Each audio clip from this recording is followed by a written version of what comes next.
Hey, welcome to episode 2 of the Happy Hour Chat. So today we are lucky enough to have LPGA superstar Mel Reid. She is a client of mine. She's an all-around awesome person, great golfer. And first I want to know, what are you drinking? Because this is the Happy Hour Chat.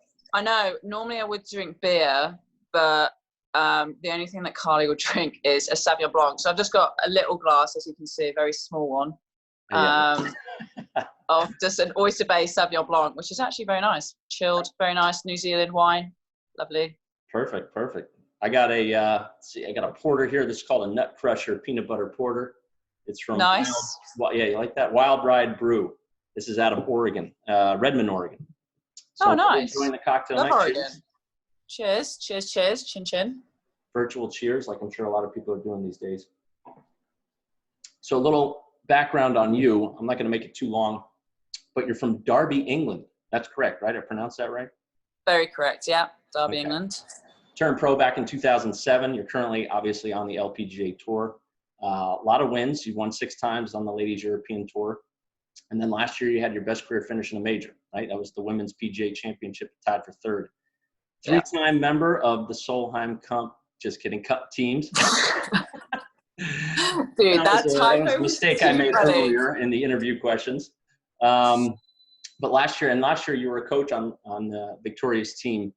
Mm-hmm. And I think most importantly, the listeners want to know or hear about your big win last year at the 2020 Training Cup. Well, it is, before anyone says, because my nickname on tour is Melvin, so there are a couple of players that legit think I was born a boy.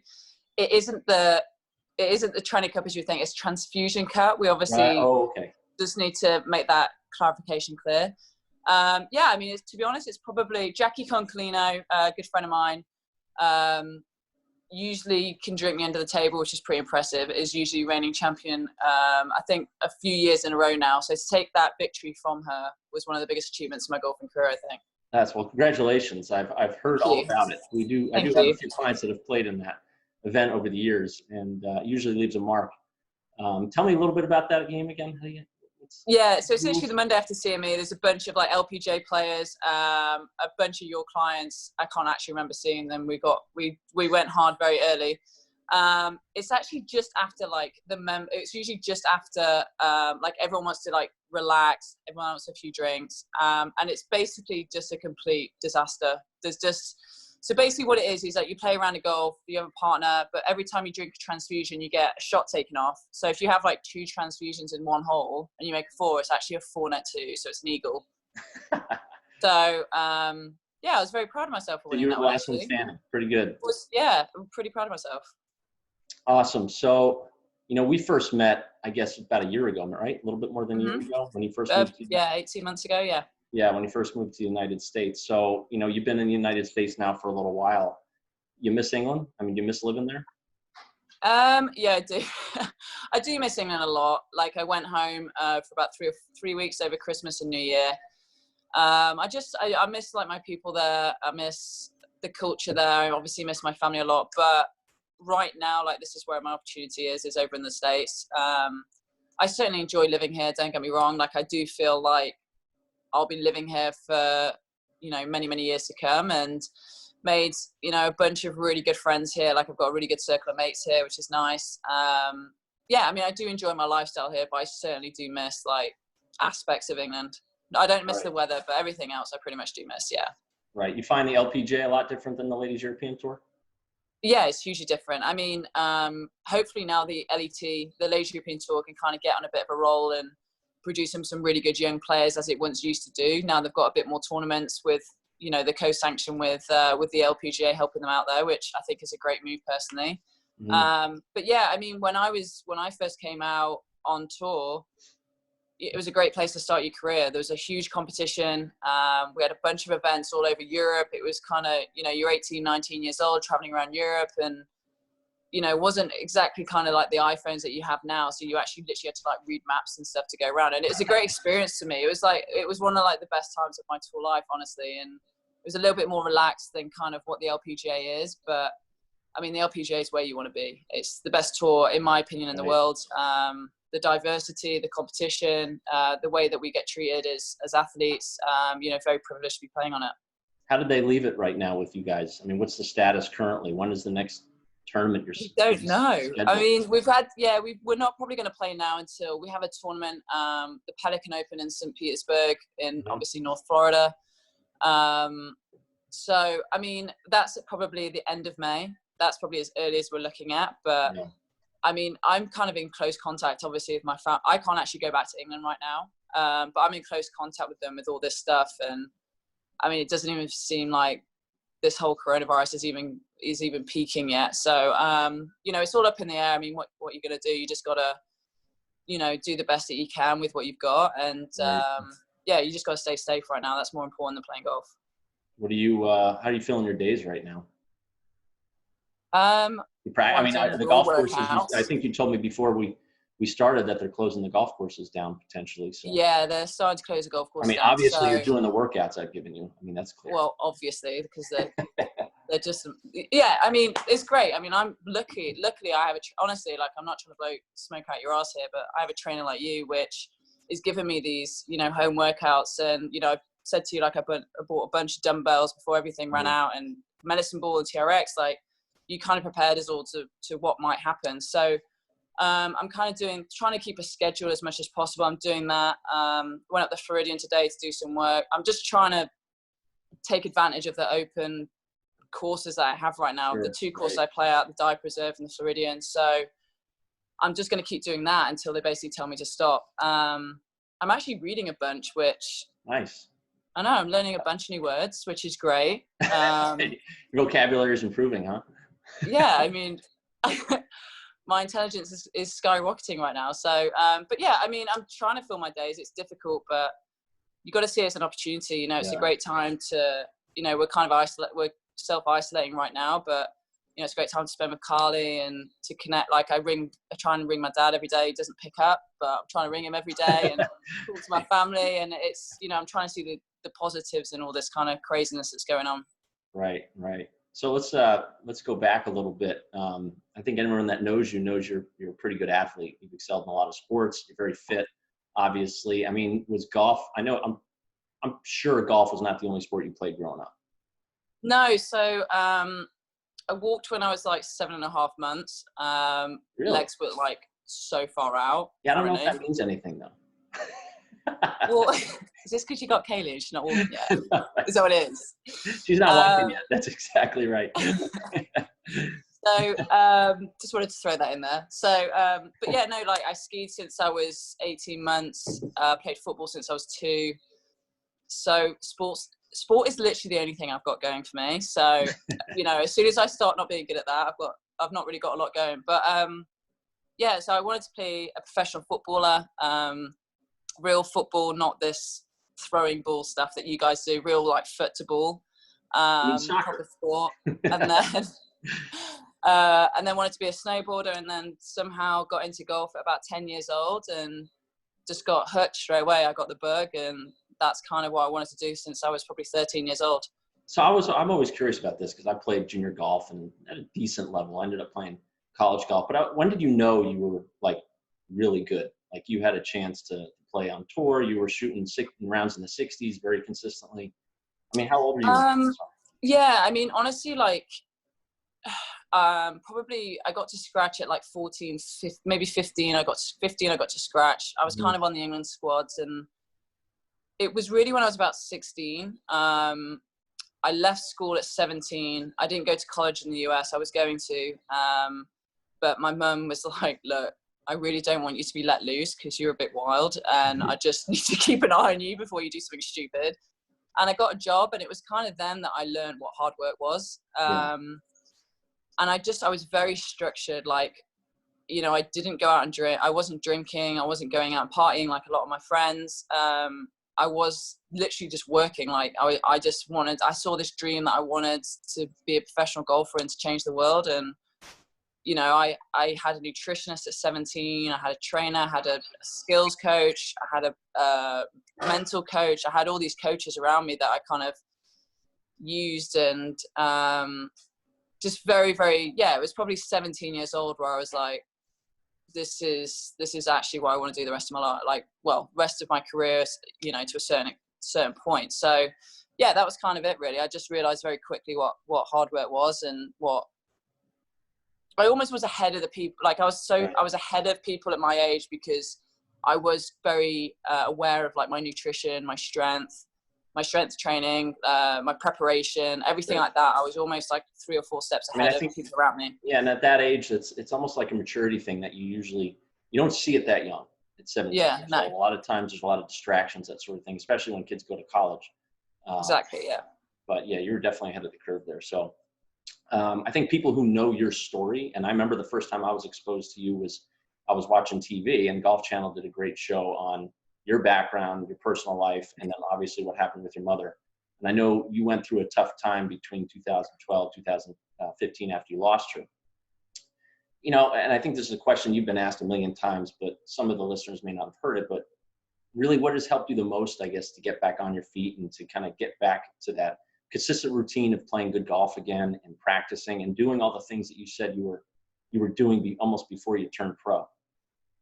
I mean, I really think that once you go through something, I mean, as horrific as losing a parent, I mean, you know, heaven forbid, people that I don't know how people do it that lose children, but you know, losing a parent is like, it was the worst day, it still is the worst day of my life, obviously.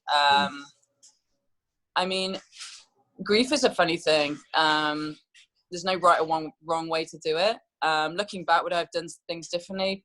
Absolutely, but that's so easy to say now. But, you know, it's about adaptation, I guess, and it's about adapting to your new way of life.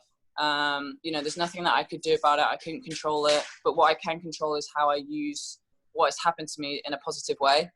Right. It sounds really cliche, but it literally took me looking in the mirror one day to kind of say, you know, you're being a complete arsehole. Like, what are you doing? Just wasting your life away. So it was literally in a split moment that, you know, I got my stuff together and started to put down a routine. And it just started by like 30-minute, you know, workout with a 30-minute putting session. And then that just gradually kind of built up and just gave me structure again, gave me routine again. And that's something that I always feel safe with, is like a routine. Right.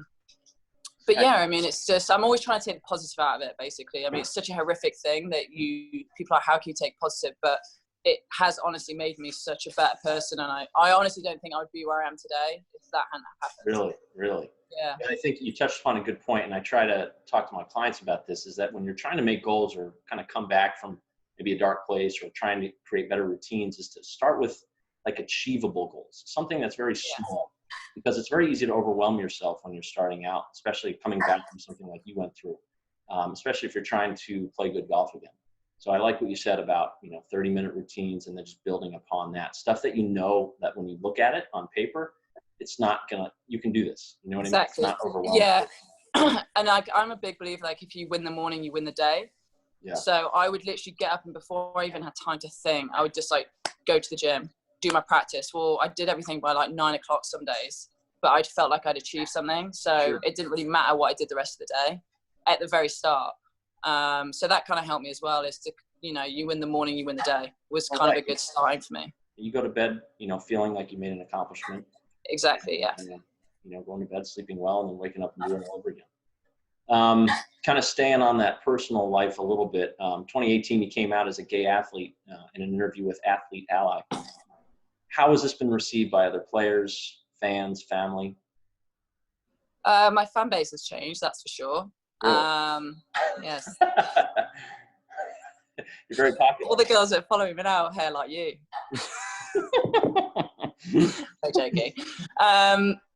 No, I mean, look, a lot of people have kind of took onto the sexuality side of it, but really, a lot of players, a lot of athletes, LPGA, PGA Tour, Korn Ferry, you know, Symetra, they give back in different ways to charities that they desire. Mine was, I wanted people in the LGBTQ community to, you know, understand like it's okay to be who you are. You know, I just had personal experiences, not necessarily for me. My family were awesome, but I'm very lucky. But my friends, I kind of seen how families treated them, and I just wasn't, you know, it affected me. So that's kind of why I did it. I just wanted people to just be like, look, if there's more love in the world, then it's a good thing. Be the best version of you. And you know, if you love, you know, A, B, or C, it doesn't matter. As long as they're a good person, then that's what the world needs more. So that's really, I just wanted to impact one person. If I'd have impacted one person and helped them in some way, then I'd achieved what I wanted to achieve. Sure. Yeah. I'm sure that was very difficult for you, and something you've probably been mulling over for a long time before you actually did it. Yeah. Well, the sky is blue, Ken. So let's be honest here. Yeah. All the players were awesome. They were like, well, obviously, but like they all knew anyway. So the people that I was really concerned about their opinion already knew. So, I mean, it was honestly really positive. I got the odd comment here and there, but it was real positive. Nice. That's good. All right, we'll switch gears back to golf a little bit. Last year, I was super excited because I got to watch you on TV shoot 66 the last round at the Women's PGA Championship, finishing tied for third. You made a putt on 18. Just describe a little bit about those emotions and those feelings that you went through. Yeah, I mean, because you had the low round of the day. Was it the low round of the day last year? Yeah, you did. Look at you doing your stats, eh? Wow. I watched it. I'm a fan too. No, it was cool. I mean, it's just one of them things. Like, for once, my putter was actually behaving, which makes a huge difference to me because I usually strike it relatively decent. I just need to putt well, and usually that puts me in a good spot at the end of the week. So, yeah, I mean, I actually thought if I hold this putt, because it was tough. Those last like 4 or 5 holes are tough. I thought if I hold this putt, I've actually got a really good chance of winning. But then, you know, Park obviously hold a birdie putt on the last, and then obviously Hannah, who ended up winning, is a friend of mine. So obviously I was really chuffed for her. But yeah, I knew that putt was going in. I was like, oh, if I just hold this, like, wouldn't that be funny if I win KPMG? Because my best mate over here is from Minnesota, and she said at the start of the week, like, dude, if you win here, like, that would be absurd. Yeah. And so it's kind of in my mindset from the Tuesday, and I hadn't played great all season, but golf, it's a funny thing, golf. It's 99% in your head. Well, that's the thing, because, you know, it's like you were in it, but all of a sudden you were really in it. I mean, you had a chance. Yeah. I remember when you finished, I'm like, okay, you know, there's a possibility you could get in a playoff here. Well, yeah, because when I finished, obviously I'd finished probably 4 groups behind, like probably a good hour and a bit behind Hannah, who was in the last group. Yeah. One of the LPGA staff, who was a rule, so I won't tell you who it was, who's a friend of mine, texted me saying, please do not have a beer for the next 90 minutes. Like, you never know. Because obviously she knows me too well, like I do well. And I'm like, oh, where's my beer? Like, let's go celebrate. But yeah, I had to hold off. So I had to hold off about 90 minutes. But, you know, I knew as soon as Hannah kind of went through, she kind of went through 16, 17, she was going to be fine on 18. Right, so it was good. It was good fun. That was awesome. So, you know, I said in the beginning that you're a client of mine, and that's kind of how we met. And I asked this of my previous guest, Honorbon, and I always like to know kind of what your interpretation of golf fitness is, and then, like, you know, basically how golf fitness in general has played a role in your career. You know, I just think because there's so much information out there, and you see it a lot in social media, like, this is golf fitness, or this is golf fitness. No, this is golf fitness, that sort of thing. Yeah. So obviously I have my opinion on what it is, but I know you get exposed to it on a huge level because you're obviously in the tour van every week, and you see what other players are doing, that sort of thing. So I like asking you guys how it fits in to your routine, how important you think it is, all that sort of thing. And you don't have to say, oh, it's the most important thing in the world, but I know you like to work out too. So see, this is why you asked me. No, I mean, honestly, like I think it's hugely important, not just from a golf point of view, but from a wellness point of view. I've always been into fitness. I always like to feel good. Clears my mind, and like I said, just generally makes me feel good. Do I think it's important for golf? Obviously there is the one spectrum where it really doesn't matter, you know, but for me, I think that majority of people would benefit hugely from doing fitness work that incorporated in their golf. You know, at the end of the day, what is golf fitness? In my opinion, I think that it's the ability to make movements that you want to make. And I've worked with a lot of great trainers. I'm gonna blow smoke up your ass here, but you are by far the best. Like, I wouldn't work with you if I didn't think that. Well, thanks. That's nice to say. It's okay. I don't like. Sorry. You can pay me the $5 later. But no, it's true. Like, you are, in my opinion, the best. That's why I went to you. I got recommended by you by a few players, not just one player. So I was actually fortunate to kind of stumble upon you, I guess, in a way. But you know, I feel like I'm at my fittest now than I ever have been. You know, and that's a huge thanks to you. You've managed to get my chicken legs somewhat strong, which is an incredible achievement. But no, I think it's hugely important. I think that we put so much talk and so much strain on our bodies, especially as professionals who hit a lot of golf balls, that you need to stay injury free. And especially for girls, I think, I think girls are kind of a little bit nervous about it at times, so they don't want to look too big. But for me, you know, I think it's hugely important. And, you know, everything works from the ground up. I think that you've got to have strong legs. And if you're not naturally strong in your legs, then you need to work on that, and your glutes. And you need to be able to activate certain parts of your body to help you be, you know, prone to, you know, not be injured. Right. A lot of girls and a lot of guys get injured when it could have been prevented, in my opinion. So that's where it's extremely important to me.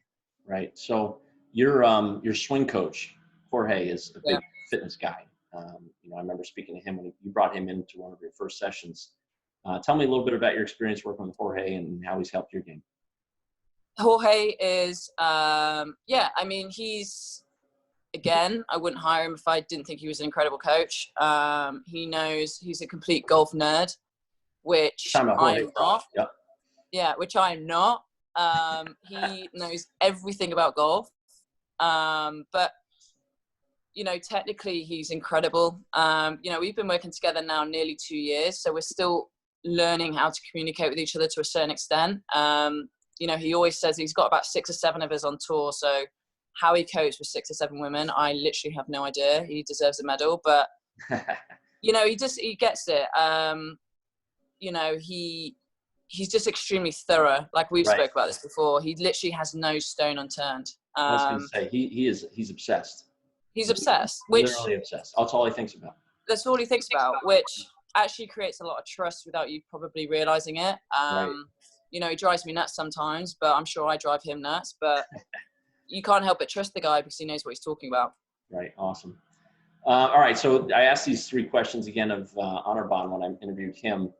And, you know, I think the listeners are kind of interested in hearing, tell me your best shot you've ever hit, circumstances, something you look back upon and you're like, man, that was clutch. Or, you know, that's what I really need to do at that time.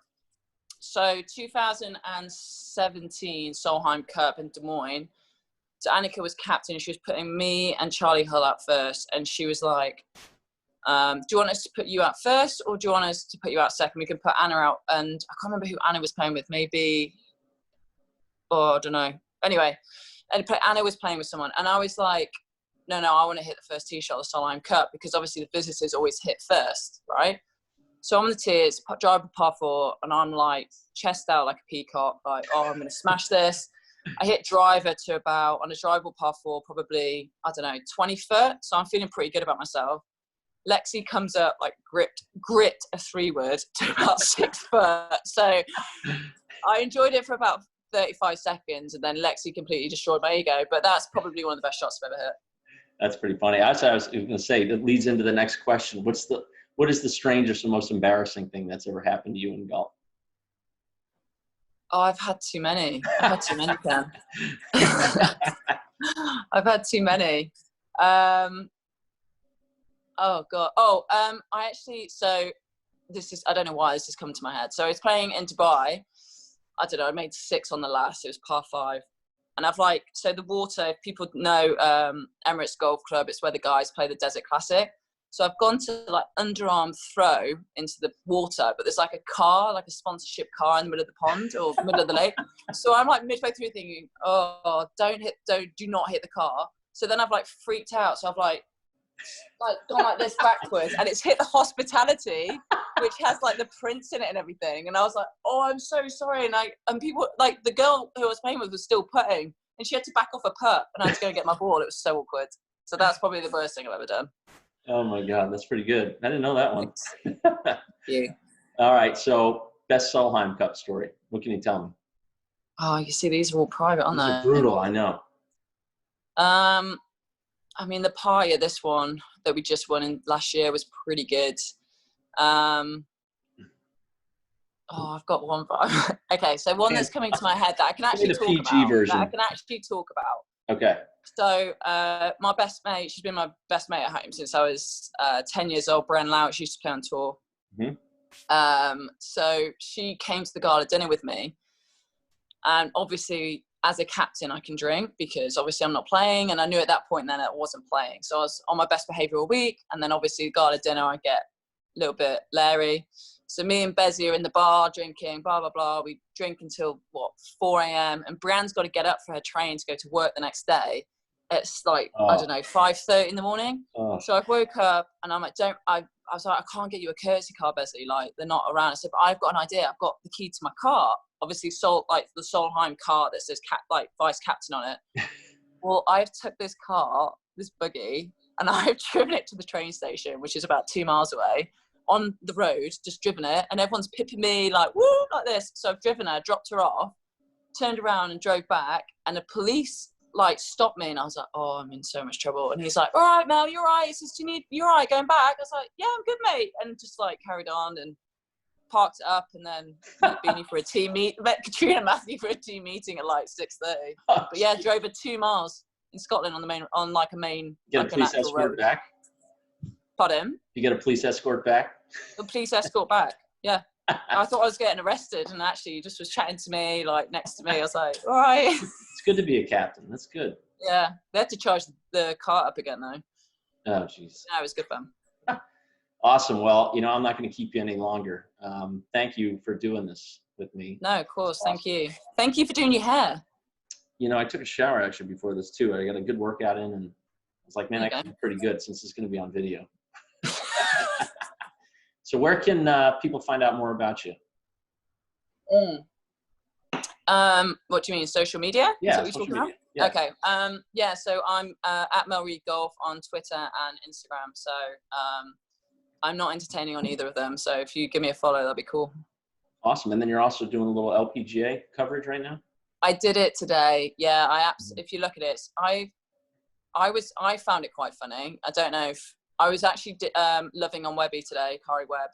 I don't know if you see, obviously it's social distancing, but yes. I made it work. Awesome. Well, hey, Mel, thanks again. No, thanks, Ken. I'm looking forward to seeing you soon, and I appreciate this. Of course, yeah. Take care. All right, we'll chat soon. Take care. Bye.